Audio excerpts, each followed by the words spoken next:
과거의 일을 거울 삼아 몸가짐을 바로잡는다.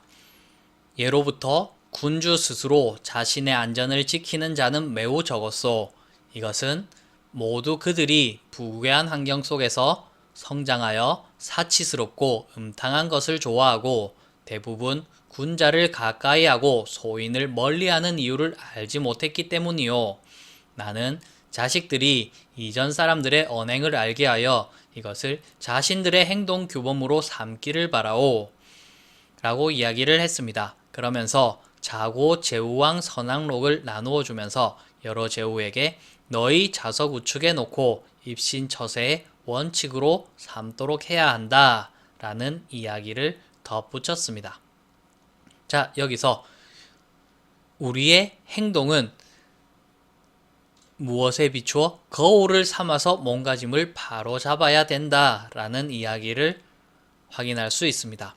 우리는 우리의 모습을 제대로 알지는 못합니다. 그래서 상대방의 하는 행동을 보고 비추어서 몸가짐을 바로잡기도 하고 때로는 거울을 보면서도 바로잡기도 합니다.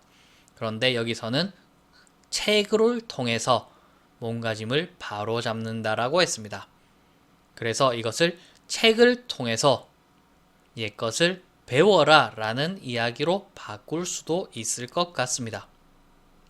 이것을 더 나아가게 되면 책을 통해서 미래를 예측할 수 있다. 예측이라는 표현은 좀 그렇기는 하지만 미래를 어느 정도 예상해 볼 수 있다 라고 생각할 수 있을 것 같습니다. 물론 과거의 일이 지금 시대에 똑같이 벌어지지는 않습니다. 다른 형태로 발생하게 되겠지만 그래도 어느 정도의 욕망의 방향성이나 삶의 방향성 정도는 비슷하지 않을까 이런 생각을 저는 해보게 됩니다. 최근에 수업을 들었을 때 98년도 IMF 당시에는 자격증 시험이 열풍을 불었다라고 합니다. 그것이 지금 현재에 있어서도 열풍이 불고 있습니다.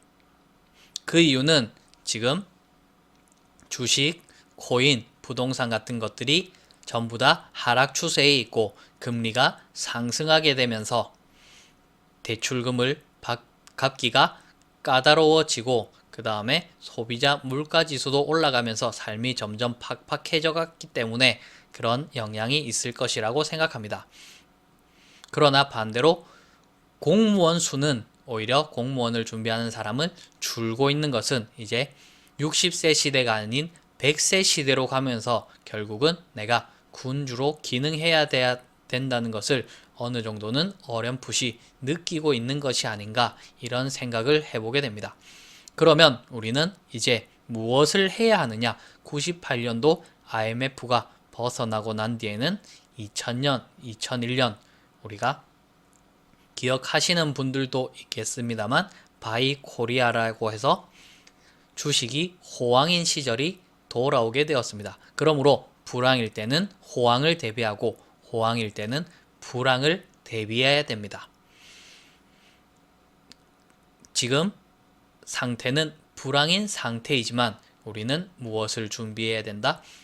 앞으로 올 호황에 대비해서 그것을 미리 준비하고 기다리는 모습, 그것을 과거의 일을 거울 삼아서 몸가짐을 바로잡는다. 그래서 우리의 미래는 지금은 잠시 힘들 수도 있겠지만 결국 호황을 어떻게 잘 준비하는 자가 그 다음 세대에 있어서 결국 삶을 이끌어 나가는 사람이다. 저는 이렇게 생각을 해보았습니다. 그래서 여러분들도 지금은 힘들 수도 있겠지만 우리는 앞에 있는 희망인 호황을 준비하면서 그 삶에서 나는 어떻게 살아가야 될 것인가 이런 것들을 한번 생각해 보는 시간을 가졌으면 좋겠습니다.